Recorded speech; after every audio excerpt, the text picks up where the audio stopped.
She sneered. Pfft. What are you gonna do? Check my phone like a psycho. After getting defensive about her new work friend, I said, why would I need to? She found out why when her work friend's wife called her boss. Sometimes karma has perfect timing.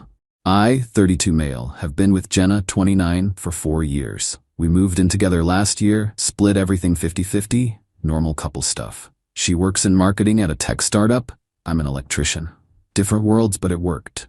3 months ago, she started mentioning this guy, Dominic, from work. A lot. Like every conversation somehow circled back to, Dom said this, or Dom thinks that. I'm not the jealous type, but come on. You mentioned this guy a lot lately. Her. He's just really smart about marketing strategies. We're working on the Henderson campaign together. Cool. Maybe we could all grab drinks sometime. That's weird. He's just a work friend. Red flag number 1. Why is meeting your work friend weird? Then came the late nights. Used to be home by 6, suddenly it's 8, 9, sometimes 10. Always with perfectly reasonable explanations. Client dinners, campaign deadlines, team brainstorming sessions. Meet another late night?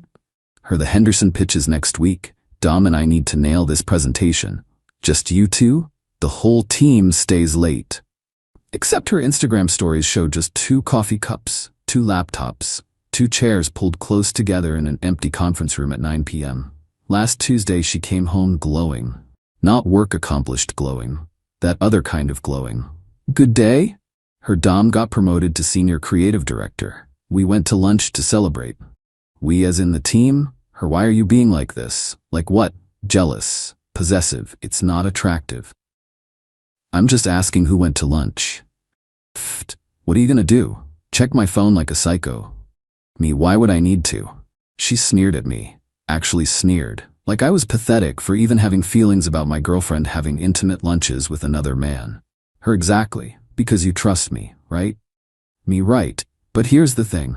I did trust her. Past tense. Because trust isn't just about what you do. It's about how you react when someone who loves you expresses concern.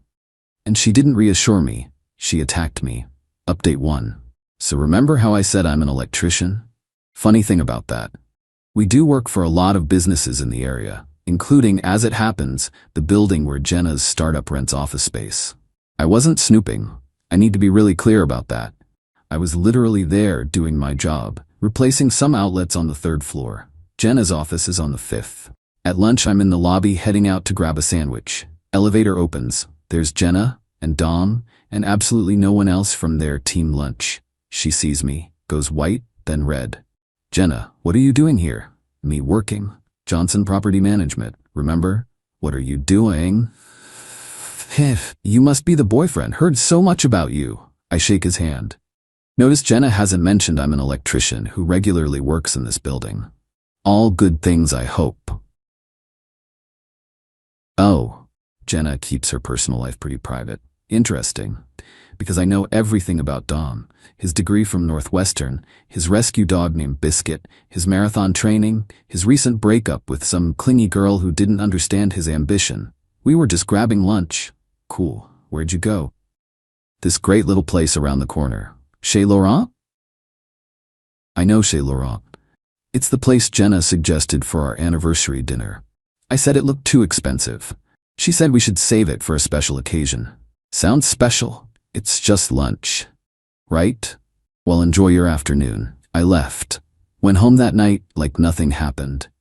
She didn't mention seeing me. I didn't bring it up. But I did do one thing. I looked up Dominic Winters on LinkedIn. Impressive resume. Lots of connections, including his wife, Natalie Winters. Married 2018. Real estate agent. Pretty blonde woman with a warm smile. That rescue dog named Biscuit. In every family photo with Dom, Natalie, and their 2 kids. Update 2, I need to explain something about me. I don't do dramatic confrontations. I don't yell. I don't throw things. When I'm hurt, I get quiet. When I'm angry, I get strategic. I spent a week being the perfect boyfriend. Attentive but not clingy. Supportive of her work. Even asked about the Henderson presentation. Me, how'd the pitch go? Her, amazing. The client loved our concept. That's great, babe. You and Dom make a good team. Her, yeah. Professionally. Of course. Meanwhile, I'm documenting everything. Not like a creep with a notebook, just paying attention. Wednesday, she says she's at yoga, but her yoga mat is in the hall closet. Thursday, she's shopping with her sister, but her sister posts from a concert 2 hours away. Friday, she's working late, but her laptop is on the kitchen counter. And every lie comes with this entitled attitude. Like, how dare I even exist in a way that might interfere with whatever she's doing? She starts picking fights about nothing. My work boots by the door, the way I load the dishwasher, how I breathe too loud when I sleep. I just feel like you don't respect my space. We live together. That doesn't mean you own me. Never said I did.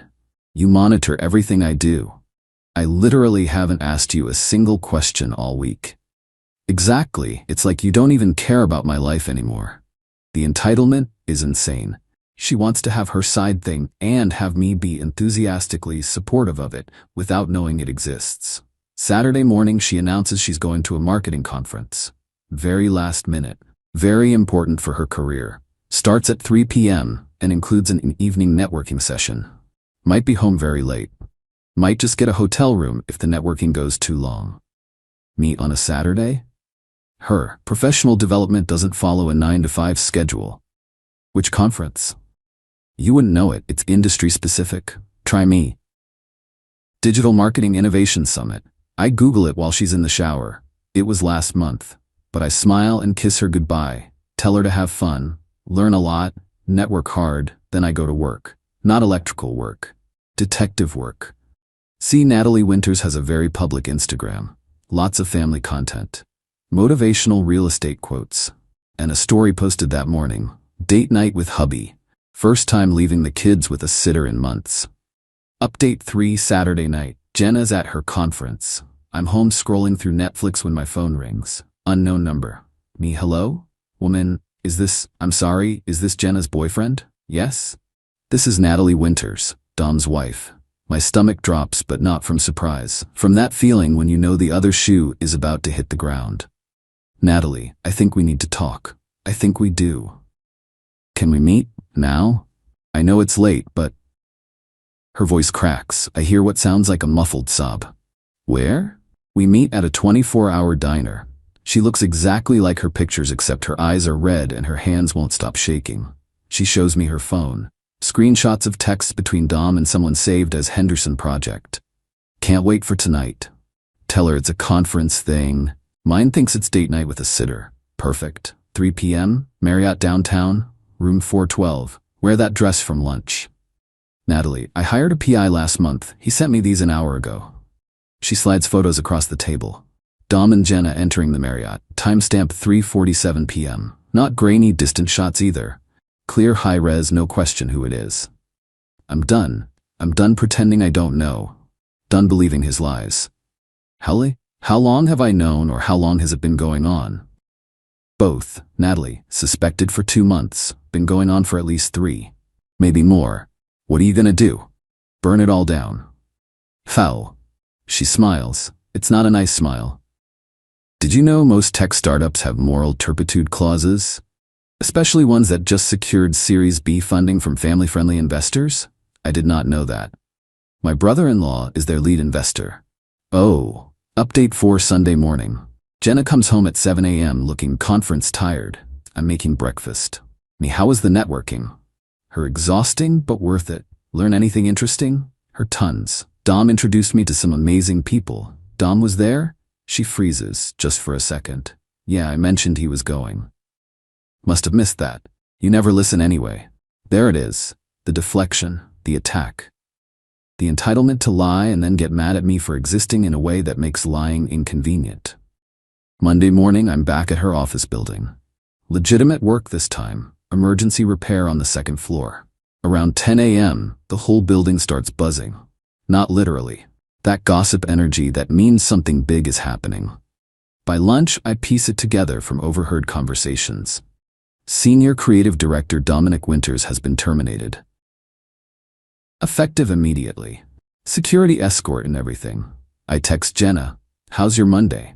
Her insane, you won't believe what happened. Try me.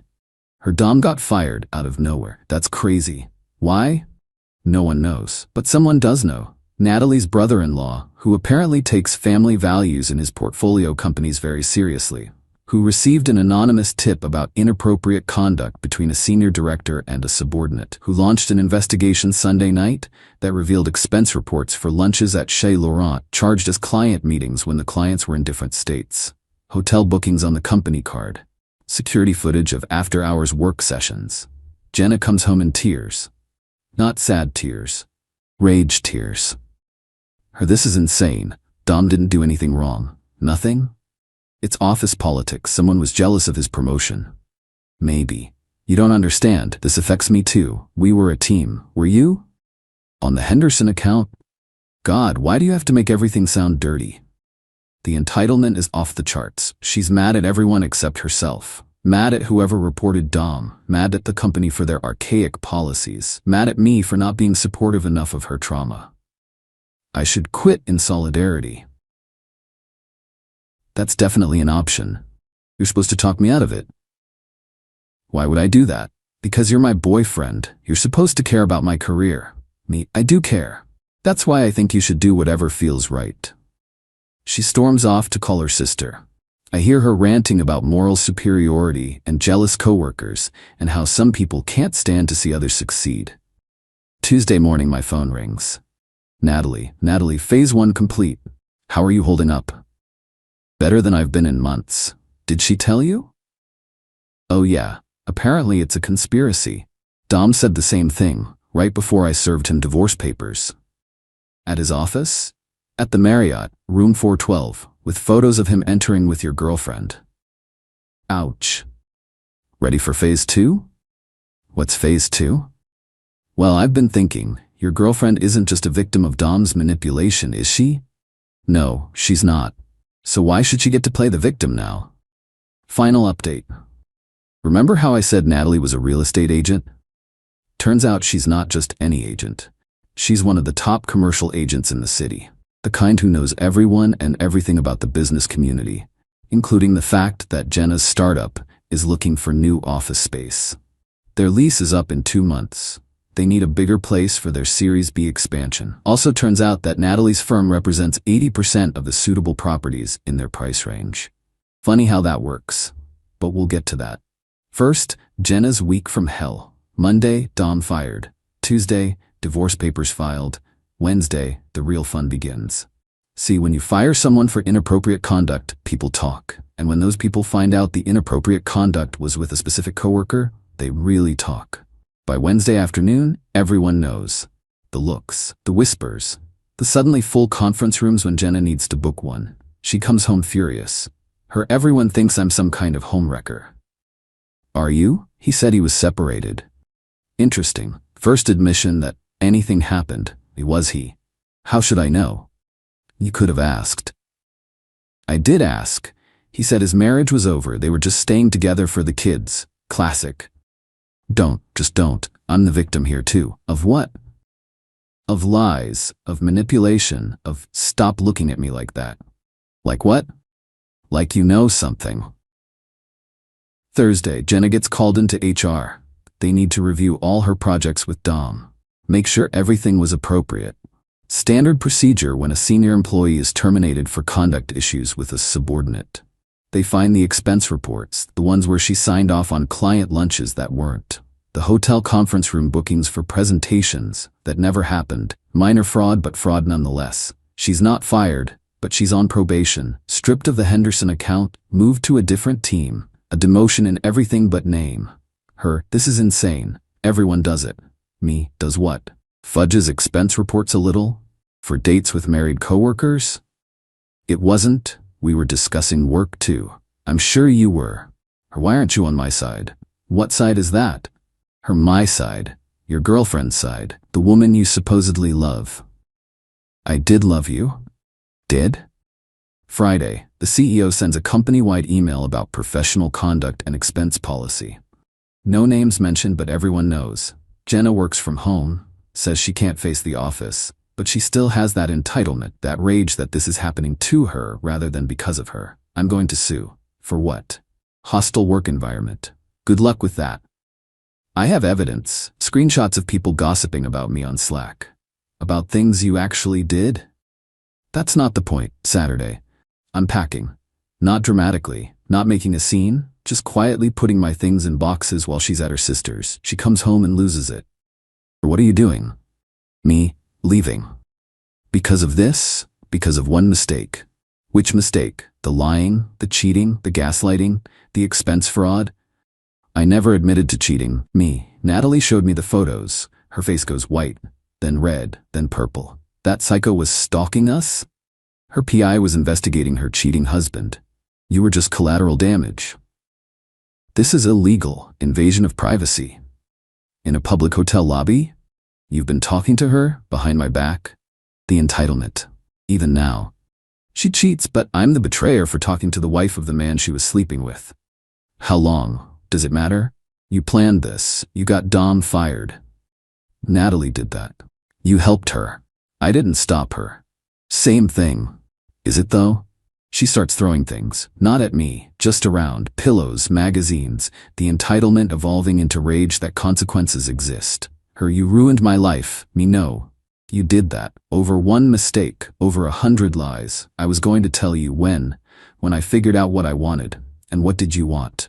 I don't know. Me, well now you don't have to choose. I finish packing. She follows me around, alternating between tears, rage, and bargaining. Her, where will you go? Got a place lined up? Already? You've been planning this, yes. That's so cold. Is it? I made one mistake. No, you made choices. Every day, every lie, every late night, every sneer when I asked questions, choices. So that's it? 4 years and you just walk away? You walked away months ago. I'm just making it official. I load my truck. She stands in the doorway. I hope you're happy. Me, I will be. You're gonna regret this. No, I'm not. Moved into my new place. 1 bedroom, quiet, mine. Been hitting the gym. Reconnecting with friends I'd neglected. Funny how you don't realize how small your world got until you expand it again. Heard through mutual friends that Jenna's job hunting. Apparently her company's new office search isn't going well. Every decent property is somehow already in negotiations or just slightly out of budget. Natalie's reach is long. Also heard Dom's divorce is getting messy. Turns out the PI found more than just Jenna. There was a Henderson project, a Morrison meeting, and a Thompson task force. Dude had a whole roster. Natalie's taking him for everything. Jenna texted me last week. Can we talk? I didn't respond. She texted again. I know I messed up, but we had something special. Still didn't respond. Final text, you're really gonna throw away 4 years over this? I almost responded to that one. Almost texted back, you threw it away. I just took out the trash. But I didn't, because the opposite of love isn't hate, it's indifference. And I'm finally, peacefully, indifferent. My phone rings, unknown number. I almost don't answer, but curiosity wins. Me, hello. Woman, hi, is this the electrician who did the outlets at the Parkside building last month? Me, yes. Great, I'm the property manager at Westside Commercial. We need some work done and heard you're reliable. I try to be. Natalie Winters recommended you. I smile. Did she? Said you're honest, thorough, and always finish what you start. That's nice of her to say. Can you come by tomorrow for an estimate? Absolutely.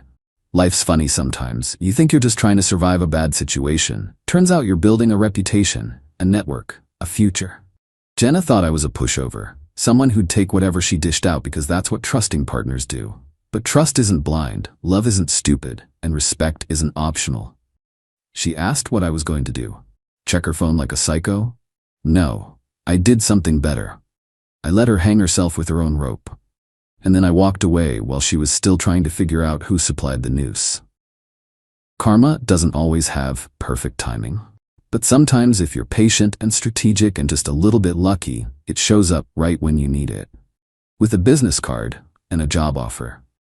Funny how that works.